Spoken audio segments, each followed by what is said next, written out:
address.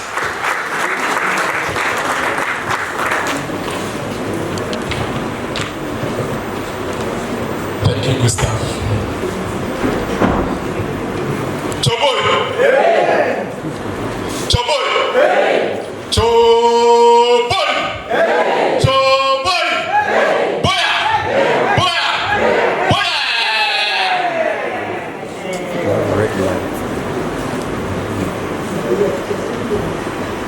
Our Toby chair, who we hope to join us soon, GRNMA has accepted to be in his stead until he arrives. Honorable Gallons Kwame-Kumah, MP for Adapu, proudly represented by the constituency chairman for Adapu constituency. In fact, I know this man had done everything possible to be here today. He had to. He was at a program outside and he had to come in on Tuesday night just to be here, only for a bill to be laid in Parliament this morning, for which he cannot come. And as of 5 a.m. this morning, he was still pretty sad that he will not be here in our midst. Dr. Chrysanthus Kubio, our regional director, who is well represented, our regional CNMO, Volta region, Dr. Felix Gandhi, head of National Nurses Day. Our nurses are future, the economic power of care, underscores the political and economic power of nursing, which has been overlooked for years. From the cradle to the grave, nurses and midwives provide equitable, accessible, affordable, person-centered and holistic care, including last offices for all if need be. Nurses and midwives significantly impact society's economy through cost-effective and quality care innovation and research, thereby enhancing healthcare outcomes and enhancing productivity. The demand for nurses and midwives also fosters job creation, driving economic expansion. Despite being the backbone of healthcare, and in our country, 70% of our total health staff are nurses and midwives. We often face significant constraints, be it financial, societal, and evaluations. As a global community and of national associations under the International Council of Nurses and Midwives, International Council of Nurses, the campaign on Our Nurses Our Future is being continued in addition to the policy of actions of the ICN's Charter for Change to draw global attention to economic power of care with the aim to reshape perception and demonstrate how strategic investment in nursing can bring considerable economic and social benefits to all nations. It is our collective belief that now is a time for a shift in perspective. We have seen time and again how financial crises often lead to budgetary restrictions in healthcare, typically at the expense of nursing services. Because the bottom line is everybody is thinking about drugs. Everybody is thinking about laboratory services. Nobody is thinking about the actual cost of care itself to the patient. This reductionist approach overlooks the substantial and often underemphasized economic value that nursing contributes to healthcare and society as a whole. The COVID-19 pandemic exposed weaknesses caused by underinvestment in health systems around the world and taught nations to be better prepared next time. The need to invest in health systems, physical and digital infrastructure, the health workforce, especially nurses and midwives, cannot be overemphasized. With the process to develop the next State of the World Nursing and Midwifery reports, already started by the World Health Organization in conjunction with the ICN and ICM, it is the hope of the nursing and midwifery community that the final report will provide the requisite basis for more investment in nursing and midwifery and ignite hope in these professionals across the globe in being resilient and provision of quality care to our patients. It's also our hope that policymakers, healthcare administrators and managers, even the general public, our chiefs and opinion leaders, politicians, who are often generally unaware or misinformed about the return on investment that adequate funding in nursing can provide, especially in financially turbulent times such as this. As I indicated, drawing lessons from the COVID-19 pandemic, we've learned that recognizing the increasing threat to the health population around the globe due to conflicts, climate crisis, and financial instability, we believe the right time is to advocate for a shift in perspective and policy. While we continue to gather support for the nurses and midwives front, we wish to continue to draw the attention to issues of workplace victimization, especially to union leaders, issues of sexual harassment at the workplace, financial extortion of nurses and midwives when it comes to issues of promotions, transfers, and the rest. And let me hasten to add that what is even worse is that some of these situations are even worse in institutions that are supposed to be faith-based institutions, which are the Christian health institutions. Selective application of human resource policies when it comes to quota allocations and the rest. It's a fact that in our system currently, if you are a midwife, you have a specific streamlined area to grow through, because yes, that is what the employer wants. If you are a nurse, you have a specific line to go through, and you cannot move anywhere. But it's also a fact that in the same system, people are being granted study leave to read other programs like law and the rest. And that is a selective application of the policy.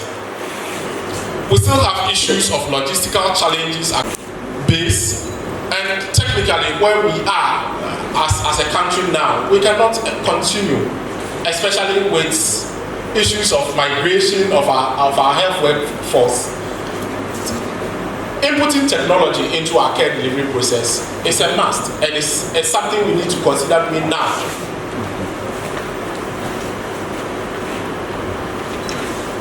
We want to continue to draw concerns to issues of poor working conditions, poor work environments, and the need to continue to invest in nurses and midwives.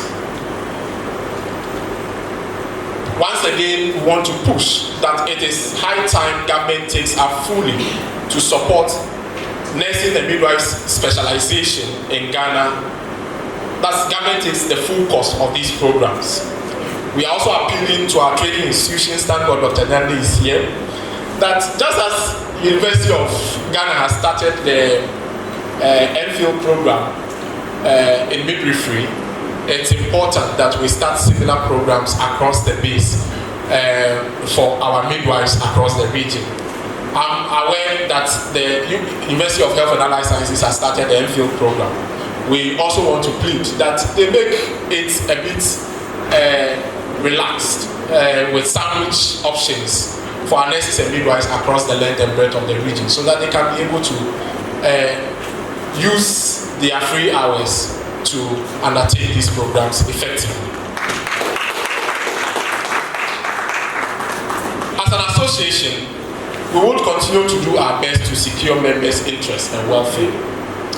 We have introduced systems or welfare packages such as the annual pay renewal, loan schemes, retirement benefits, health fund, flood and disaster support, the MTN data package, annual souvenirs, the GRNMA fund, legal support for members, our hotels across the 10 administrative regions, death benefits, spousal benefits, then And currently our loans is technically the cheapest you can get across the length and breadth of this country. And just to mention but a few. Our regional event started at Chinderi last week, Wednesday, when we organized a health screening for the people of that township. Indeed, 209 community members were screened for varied conditions, hepatitis, check their body mass index, HIV, among others. While we screen others, we have also set up a wellness table for our own nurses and midwives at the entrance for some of these conditions, and we encourage all of us to make maximum use of the wellness table. Today, we shall also honor our district best nurses. Plus 16 were able to make it to the regional selection interview, and we'll be honoring all of them for the first time at regional level.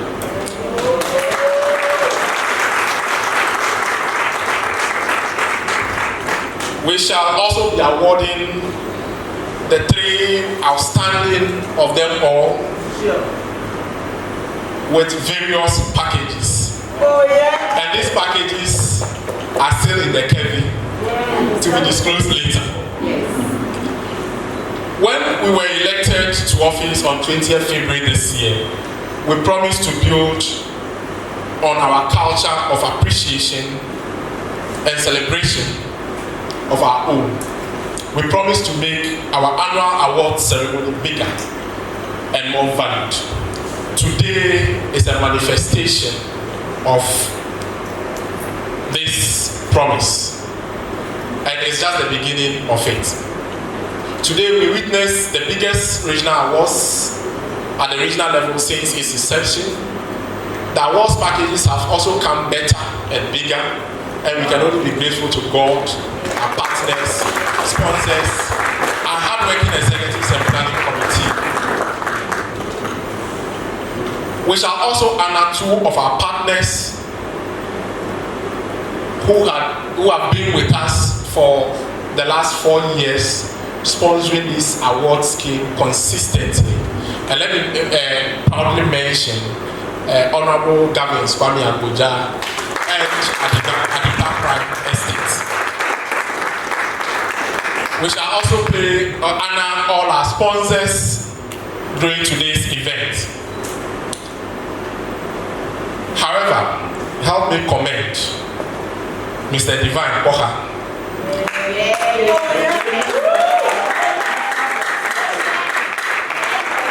Our multi-talented nurse who made us proud by winning the GRNMA National Overall Best Nurse Midwife for the year 2020. Help me commend Miss Ege and Agun for winning the Ghana Health Service Most Outstanding Staff Award for 2023. Let me also proudly say that for 2 successive years, the National Madam Alice Asari Alote Managerial Award had all been won by Volta region. First by Madam Efetisiati, who is the Municipal Director of Health for WHO Municipal Health Directorate, and most recently, Miss Rita Rampa. We've also won series of special awards. This year, we are prepared to go for more. And we take the time. To conclude, as we reflect on today's theme, permit me to repeat a concern I shared in May this year during our Midwives Symposium. We must all be committed to ways and means to save this planet from the dangerous impacts of global warming. Our penchant for littering the environment is despicable. We need to reorient ourselves to cleanliness. To set the pace, I wish to announce that the Volta regional branch of the GRNMA shall embark on a massive tree planting activity in our Oxygen City in the coming days. We hope to plant more than 200 trees covering from fruits like mango, coconuts to the regular ornamental trees like mahogany and the rest, and we shall be carrying out that activity starting from this city. The fight against the negative impact of climate change should not just be a concept, as I said the last time. It must be a culture. It is only then that we can make the future better for ourselves and generations to come. Others have shown the way. We can do even better. I wish you a warm welcome to today's activity. Thank you.